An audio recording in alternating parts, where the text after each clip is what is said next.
ጄሪ ከአምነን አያት ጋር እየተግባባች ትገኛለች። ሜርሲ ለአምነን ጥሩ አመለካከት የላትም። ስለዚህ አምነን ደግሞ ይህን ነገር አያውቅም። አምነን ለመርሲ መጥፎ አስተሳሰብ እንዲኖረው ካደረግሽ ይህንን ቤት በስምሽ አደርግልሻለሁ ብላ እንግዲህ ከጄሪ ጋር ተስማምታለች። እንግዲህ ሜርሲ ራሱ በጣም ፈርታለች ማለት ነው። ከዚህ በፊት እንግዲህ የአምነን አክስትን እንድታብድ አድርጋለች ወይዘሮ ሞርዚናን። የአምነን እናቱንም ለመግደል ሞክራለች። አሁን የቀረችው አያቱ ናት። አያቱን ደግሞ ምንም ማድረግ የምትችል አይመስለኝም። ምክንያቱም እሷ ራሱ ለእሷ ያላት አስተያየት በጣም ከባድ ነው። ከመጀመሪያው የአመን አክስትም እናቱም ሆኑ ለሜርሲ ጥሩ አስተያየት አልነበራቸውም። ምክንያቱም እሷ የሜርሲ ዝምድና ለአምነን እንጂ ለእነሱ ስላልሆነ የሆነ ነገር ታደርጋለች ብለው ስለፈሩ ከመጀመሪያው እሷን አልተቀበሏትም ነበረ። ፈሩት ይደርሳል እንደሚባል እንግዲህ ሜርሲ በእነሱ ላይ የፈለገችውን ነገር አድርጋለች። የአምነን እናት እንድትሞት ወይ ደግሞ እሷ አባት ገላትም ግን ሙከራ አድርጋባት ነበረ። አክስቱንም ወይዘሮ ሞርዚናን ደግሞ እንዳታስብ ወይ ደግሞ ምንም አይነት ነገር እንዳታገናዝቡ ስለ እሷ ምንም አይነት ነገር እንዳታውቅ አድርጋ አእምሯ እንድታጣ አድርጋት ነበረ። ከዛም ነው እንግዲህ ቤታቸው ተቃጥሎ ወደ ሌላ ወደ አምነን አያት ቤት የሄዱት ማለት ነው። አሁን የሁሉ ስራ እንግዲህ የወይዘሮ ሲፈን ስራ ነው። የእናቴ እንደመመለስ አለብኝ፣ እናቴ በከንቱ መቅረት የለባትም በማለት ሰዎች ሁሉ በተኙበት ቤቱን ለማቃጠል ደርሳለች ማለት ነው። ይህን ነገር የሚያውቀው ደግሞ ሙስጠፋ ነው። እሷ እንዳደረገችው እርግጠኛ ስለሆነ እስኪ ናይ ቶሎ ብሎ ሲያዋራት፣ ቆይ አንቺ እንዴት እንደዚህ ታደርጊያለሽ? ምን ማለት ነው? ለምን አላደርግም? እኔ እኮ የመለስኩት የእናቴን ደም ነው። ስለዚህ ከእንግዲህ በኋላ ምንም ቢሆን አይቆጨኝም። ከእንግዲህ በሞት ራሱ ምንም አይመስለኝም። ስለዚህ እኔ ነኝ ያደረግኩት። እንዴ ቢያንስ እኮ ስታደርጊው ለእኔ ራሱ መናገር ነበረብሽ። አይ ለአንተ ከነገርኩ አንተ ትከላከላቸዋለህ። ስለዚህ ለዛ ነው ያልነገርኩ በማለት እንግዲህ ሲፈን እውነቱን ለሙስጠፋ ነግረዋለች። ሙስጠፋ ግን አሁን ላይ የመከራት ይገኛል። ማለት እናትሽ እንደሆነች መሞቷ እኮ አይቀርም ነበረ። በእነሱ ምክንያት ባይሆንም የሆነ ጊዜ መሞቷ አይቀርም ነበር። አንቺ የጎዳሽ እሷ ስትሞት ማየትሽ ነው፣ አሟሟቷን ማየትሽ ነው የጎዳሽ በማለት ሙስጠፋ ምንድን ነው የእነሱ እንትን ለመሸፈን እየሞከርክ ነው? እንዲ አረ በፍጹም ያንቺ እናት እኮ ለእኔም እናቴ ማለት ነበረች። አዎ እናቴ የሁላችን እናት ነበረች፣ ግን እኔም ሆንኩ እናንተ ልደርሱላት አልቻላችሁም። አሁን ግን ማድረግ ያለብኝን ነገር አድርጊያለሁ። ከእንግዲህ በኋላ የሚቀጥላን እያለች ትገኛለች። እንግዲህ ሲፈን እስካሁን ድረስ ማንም የተጠራጠራትን የነቃባት ሰው የለም። ወይዘሮ ሞርዚናን ብትሆን ጠርጥራ የነበረው ሜርሲን ነው እንጂ ሲፈን የአምነን ጥላት ትሆናለች ብላ በፍጹም ነው የማታስበው። ጄሪ ደግሞ በዚህ በኩል ከአምነን አክስት ጋር በጣም ተስማምታለች። እንደ አጋጣሚ ሆኖ ቤሊን ከነ አምነን ክፍል ገብታ የአምነን ቲሸርት ይዛ ታኝታ አገኘቻት ማለት ነው። ጄሪና ቤሊን እንግዲህ የነበራቸው ቅርርብነት ደስ የሚል ጓደኛሞች ነበሩ። ጄሪ ይህን ነገር ስታይ በጣም ነው የተናደደችው እና ከተኛችበት አንቺ እንዴት እንደዚህ ታደርጊያለሽ ብላ እንግዲህ ቲሸርቱን ቀምታ ጭራሽ የባሌን ቲሸርት እዚህ ጋር አቅፈሽ መተኛት ጀመርሽ? አረ በፍጹም ጄሪ አንቺ እንደምታስቢው አይደለም። ምንድነው ማለስበው ነገር? ቆይ እንዲህ ከባለ ትዳር ክፍል ገብተሽ ትተኛለሽ? አንቺ እኮ ነሽ እዚህ ጠብቀኝ ያልሽኝ እና ደግሞ ስጠብቅሽ በዛው እንቅልፍ ወስዶኝ ነው እንጂ እኔ እንደምታስቢው ሰው አይደለሁም። እና ባሌን አቅፈሽ እስክተኝ ድረስ ነው እንደሚጠብቅሽ? እንደዚህ ጓደኛ ብዬ ስላቀረብኩሽ ነው እንደዚህ እያደረግሽው? ከእንግዲህ በኋላ እንደ በፊቱ አንሆንም። ሁለተኛ ከአጠገቤ እንዳደርሽ ከዚህ ክፍልም እንዳትገቢ ብላ እንግዲህ አቋሻ ቤሊን አባራታለች። ጄሪ ሲፈን በር ላይ ስለነበረች ምን ሆነች ነው? ፊትሽ ልክ አይደለም። አይ ምንም አልሆንኩም። እንዲህ የሆነ ነገር ሆነሻን? ከማን ጋር ተጣልተሽ ነው? ንገሪ። ጄሪ ጋር ተጣልቻ ነው። እንዲህ በጄሪ ጋር ደግሞ ምን አገናኛችሁ? ያው ከክፍሏ እንደ አጋጣሚ የቷምን ቲሸርት እያጠፍኩ ነበርና በዛው እንቅልፍ ወሰደኝና በዛ ምክንያት ነው የተናደረችብኝ እና ለምን ተኛሽ ብላ ነው። ለነገሩ አንቺ መብሰሻን እኮ ከባለትዳር አልጋ ላይ አይተኛም ነበረ። ግን እሺ አይዞሽ ብላ አጽናንታት ወደ ወይዘሮ ዛራ ሄዳ እና ዛራ ስህተት ሰርቻለሁ። ምንድን ነው የሰራሽው ስራ? አይ ከንጀሪ ክፍል እንዳጋጣሚ ልብስ እያጠፍኩ በዛው እንቅልፍ ወሰደኝ እና የአምንን ቲሸርት ይዤ ጀሪ አየችኝ። ከእንግዲህ በኋላ እንደ በፊቱ አንሆንም አለችኝ። እንዴ ኔሮች ታዲያ ምን ችግር አለው? እኔ አላቅም። ለነገሩ ቀንታ ይሆናል። ለምን ትቀናለች? አምነን እኮ ባልነቱ ለእሷ ነው። ባልነቱ ለእሷ ቢሆንም ልቡ ግን ያለው አንቺ ጋር ነው የኔ ልጅ። ስለዚህ ዝም በያት፣ አትጨነቂ፣ ምንም ያጠፋሽው ጥፋት የለም በማለት እንግዲህ ወይዘሮ ዛራ ቤሊን እያጽናነቻት ነበር። ወይዘሮ ሜርሲ በመሀል መታ ማንሽ ቤሊ ላዋራሽ ፈልጌ ነበር ጠብቅሻለሁ ብላ እሺ ምንድን ነው ምን ፈልገሽ ነው ሜርሲ ስትላት ይኸውልሽ አንቺ ልጅ ማዋራሽ ነገር አለ። ከአምነን ጋር ምንድን ነው ያለችው? አምነን ለምንድን ነው ያጠመርሽው? ማለት ባለትዳር ወንድ ለምንድን ነው የምታጠምጂው? ከጄሪስ ጋር በምን ተጣልታችሁ ነው? አይ እንደ አጋጣሚ ከክፍላቸው እንቅልፍ ወስዶ ስለነበር ካልጋው ተኝቼ ስለነበር ነው። አረ እንኳን ካልጋው ሌላው ተሳስማችሁ የለም እንዴ አንቺና አምነን? እንዴ ምን ማለትሽ ነው? አረ ልትዋሽ ነው እንዴ? አይቻችኋለሁ። እውነት እኔ አይደለሁም እራሱ አቶ አምነን ነው እንደዛ ያደረገው። እጅ ወደዛ ዝም በይ። እንደፈለጋችሁ ወንዶችን አጥምዳችሁ ተባሉ ግና ከዛ ራሱ ነው እንደዚህ ነው ምናምን ትላላችሁ። አምነን ምንም የጠፋው ነገር የለም። በወጥመድሽ ገባል። ለዛ ነው እንጂ አምነን ምንም ነገር የለበትም በማለት እንግዲህ ቤሊን እየተናገረቻት ነበረ። እመኝ ወይዘሮ መርሲ እኔ ምንም አላደረኩም። እሺ አንድ ጥያቄ ልጠይቅሽ፣ አምነን ትወጇዋለሽ? ማን? እኔ? ኧረ አይደለም እኔ ነኝ። አዎ አንቺ አምነን ትወጇዋለሽ ወይስ አትወጁም? አረ በፍጹም እንደዚህ የሚባል ነገር የለም። አምነን የዛን ቀን እንደዛ ያደረገው ተናዶ ነው። ቢሆንም ይህንን ነገር ለጀሪ ከምናገርና ከዛ አንቺ ደግሞ ከአምነን አያት ወሬ እየሰበሰብሽ እያመጣሽ ለኔ ከምትነግሪኝ ጌቱ ይሻላል። እንዴ ምን ማለትሽ ነው? አንቺ ከአያቴ ጋር አትስማሚም እንዴ? ለምን እንደዚህ ያደርጋለሁኝ? እስማማለሁ፣ ግን እሳቸው ለእኔ ያላቸውን አመለካከት ማወቅ ፈልጋለሁ። ስለዚህ ወሬ እያዳመጥሽ እየመጣሽ ለእኔ ትነግረኛለሽ። ካለበለዚያ ግን ይህንን ነገር ለጀሪ ነግርና ያበቃልሻል እያለች እንግዲህ ድጋሚ እያስፈራራቻት ትገኛለች። ቤሊን እንደ ሌሎቹ አይደለችም። እንደዚህ አይነት መጥፎ ስራ አትሰራም ማለት ጄሪ ከዚህ በፊት ብዙ ነገር አድርጋላት ነበር። ለምሳሌ ጄሪ የአምነንን እናት እስኪ መርዝ ባይሆንም ብቻ ይህን መድኃኒት ቀይሩ ስትላት እሺ ብላ ቀይራላት ነበረ። ሲፈን ጋም እንደዛው አብረው ይሰራሉ። ሁላቸውም ተንኮል ስታዛቸው እሺ ይላሉ። ቤሊን ግን ንጹሕ ልብ ስላላትና እንደ ሌሎቹ ክፉ ስላልሆነች እንዴት እንደዚህ አይነት ነገር አደርጋለሁ? እኔ እንደዚህ አይነት ነገር ማድረግ አልችልም። እና ደግሞ ቢታወቅብንስ? አይመለከተኝም፣ ብቻ አንቺን ነገር አድርጊ፣ ካላደረግሽ ግን ለጄሪ እውነቱን እናገራለሁኝ ብላ እያስፈራራቻት ትገኛለች። ሜርሲ እውነት ለመናገር ሜርሲ አትነግራትም፣ ግን ሜርሲ እንደዚህ ናት። በቃ ሁሉም ሰው በእሷ ስር እንዲሆን ትፈልጋለች። ሁሉም የእሷ ታዛዦች እና የእሷ ሰዎች እንዲሆኑ ትፈልጋለች። ቤሊን ደግሞ እንደዚህ አይነት ሰው አይደለችም። ወይዘሮ ዛራና ሜርሲ ደግሞ አምነን እና ጄሪ ሲጣሉ እየሰሙ ነበረ። ጄሪ በመጀመሪያ እንደዛ ሆና ስላየቻት በቤሊን ስለቀናች ያደረገችው ነገር በጣም መጥፎ ነገር ነው። በቃ የሆነ ነገር ማሰብ አለብኝ፣ ሁላቸውም ከዚህ ቤት መባረር አለባቸው። አምነን ለምንድን ነው አላስፈላጊ ሰዎች እዚህ ቤት ያሉት?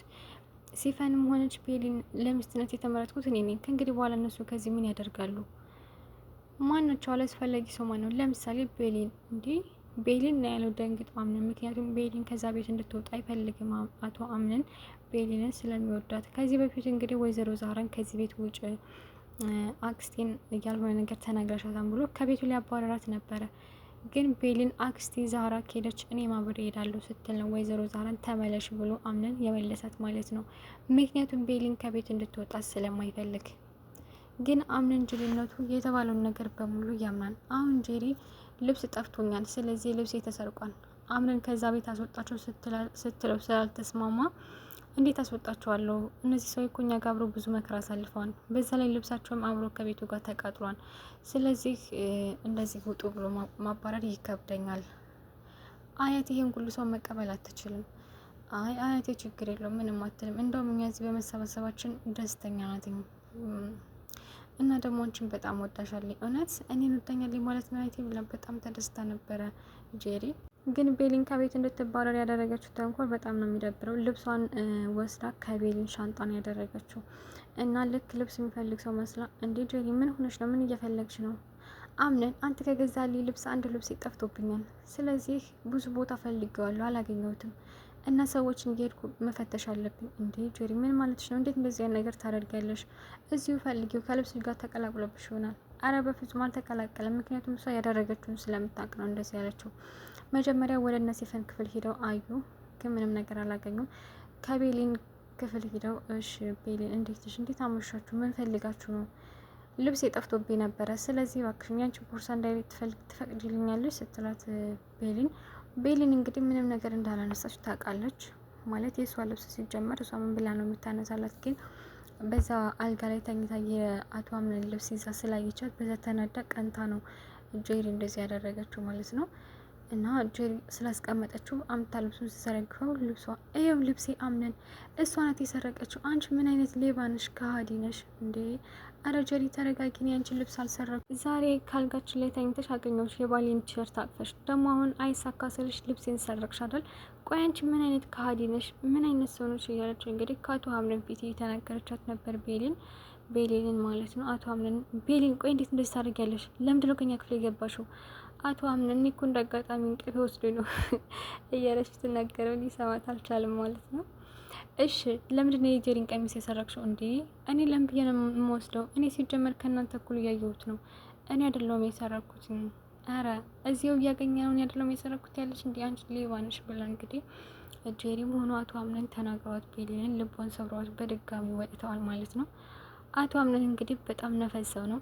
ምክንያቱም እሱ የተባለውን ሁሉም የሚያምን ሰው ነው።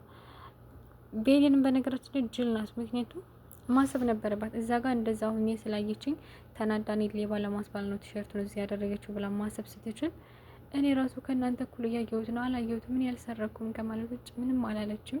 አቶ አምነንም ጄሪ ያለችውን ነገር ሰምቶ በድጋሚ ቤሊንም ወቅሷታን። ከዚህ በፊት በኋላ ያደረገችው ነገር ወቅሷትን። ያው ፍቅር ስለሆነ ይቅርታ አድርጋለት ነበረ።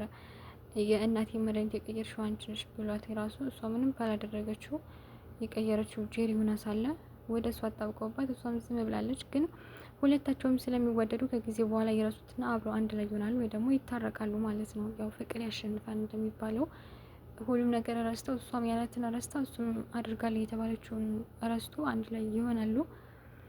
ግን በአሁኑ ደግሞ ድጋሜ ልታናገረው ነበር። አቶ አምነን እኔ ምንም አይነት ነገር አላደረኩም። ቆይ አንተ ለምንድን ነው የተባልከውን ሁሉ የምታምነው? ምን ማለት ነው ደግሞ? ጭራሽ አሁን ጥፋትሽን አመንሽ? አይ አይደለም ያሉ ሁሉ እውነት አይደለም። እና ያየሁትን ማትመን እያልሽ ነው? እንዴት በዚህ ታደርጊያለሽ አንቺ? ቆይ አንቺ የማስብሽ ሴትና የምታደርጊው ነገር ምንም አይገናኝም በማለት እንግዲህ ቤሊን በድጋሚ እየጮህባት ነበረ። እዚህ ቤት ያላችሁ ሰዎች አላማችሁ አንድ ነው። አላማችሁ እኔ ማሳበር ነው። እንግዲህ ሁላችሁም አንድ አይነት ናችሁ ብሎ ሌሎቹ የሚያደርጉትን ነገር ወደ እሷ የእንትን እያለባት ነበር ማለት ነው። እሷ ግን እንደውም ከሁሉም ምንም አይነት ጥፋት የሌለባት ቤሊ ናት። ቤቱን ያቃጠለችው ሲፈን ናት። እናቱን የገደለችው ሲፈን ናት። እዛ ቤት ጄሪ እና እንዲሁም ደግሞ ወይዘሮ የእሷ አክስት ማለት ነው፣ የአምነን አክስት ጄሪ ሲፈን ናቸው ለተንኮል የገቡት። ቤሊን ግን ምንም አይነት ነገር እስካሁን ድረስ አድርጋ አታውቅም። አቶ አምነን ላይ እንደውም ለሱ ታስብለታለች፣ በጣም ስለምትወደው ሲጎዳ ምናምን ታዝንለታለች እንጂ እስካሁን ድረስ አንዲት የሰራችው ስህተት የለም ማለት ነው። ወይዘሮ ሜርሲም አሁን እንግዲህ እንደውም እኮ አንቺ የሰው ባል በማማገጥሽ ምክንያት ይሆናል ቤቱ የተቃጠለው። አረ በፍጹም እንደዛ አይደለም ነው እንጂ ይኸው ያንቺ ኃጢአት ለእኛም ተርፎ እኛን ማቃጥለሽን ነበረ እያለች እንግዲህ ወይዘሮ ሜርሲ ቤሊን ላይ እየተቀለለችባት ነበረ። እውነት ለመናገር ያን ነገር እንዳደረገችው ሲፈን እንደሆነች ያደረገችው አላወቀችም። በነገራችን ላይ ሜርሲ ብታቅም ምንም አታደርግም፣ ግን ሲፈን ይህን ነገር እንዳደረገችው አታቅም።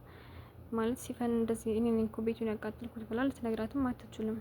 ምክንያቱም ይሄ ነገር ሁለታቸውንም ሜርሲንም ጭምር ስለሚጎዳትኝ ይህን ከነገረቻት ምናልባት ለአቶ አምነን አሳልፋ ልትሰጣት ስለምትችል ምንም አይነት ነገር ለሜርሲ አላለቻትም። ሙስጠፋ ግን ከሷ ውጭ ይህን ሁሉ ማንም ያደርገው ሰው የለም ብሎ እሷን በግልጽ ጠይቋት፣ እሷን በግልጽ መልሰለታለች። እሷ እንዳደረገችው ቤቱን ያቃጠለችው እሷ እንደሆነች ነግረዋለች ማለት ነው። አቶ አምነን ግን እስካሁን ድረስ ምንም ማለት ብዙ ነገሮች ተጨማምሮበታል። በዛ ላይ ቤሊን ለምንድን ነው ቢያንስ ሌሎቹ እንኳ ባይረዱኝ አንቺ በንግግር የማትረጅ ለምንድን ነው እያለ ብቻውን ከተናገራት ካስቀየመት በኋላ ብቻውን እያወራ ነበር። ከዚህ በፊት አብረው የነበሩትን አብረው ያሳለፉትን ሁሉ እያስታወሰ ነበር። ጀሪ ደግሞ በዚህ በኩል የአምነን አክስት ወይዘሮ ሜርሲን ከተከታተልሽልኝና አምነን ሜርሲ እንዲጠላ ካደረግሽ ይህንን ቤት በአንቺ ስም ነው ማዞርልሽ ብላ ነግራት ነበረ። እሷ ደግሞ አምነን ቆይ ምን ባደርግ ነው ለእኔ የሚሆነው? ለሱ ብዬ ብዙ ነገር አደረግኩ። ልጅ ባረግዝም ለእኔ ሊሆን አልቻለም። ልጅም ወረደብኝ እና ደግሞ ልብስ የጠፋብኝ ብዬ በሰዎች ዘንድ እንትን ብለም ምንም ከኔ ጋር ሊሆን አልቻለም። ቆይ ምን ባደርግ ነው አምነን ለኔ የሚሆነው? ለነገሩ ቆየም ዘገየም አምነን የኔ ብቻ ነው። ስለዚህ አሁንም ካጠገቤ የለም፣ ግን የሆነ ቀን የኔ ይሆናል እያለች ጄሪ እያቀደች ትገኛለች። ግን በስተመጨረሻ አቶ አምነን የሚሆነው የቤልን ነው እንጂ የጄሪ ይሆናል ብዬ አላስብም። ምክንያቱም ተንኮል የሚሰራ ሰው መጨረሻው አያምርም።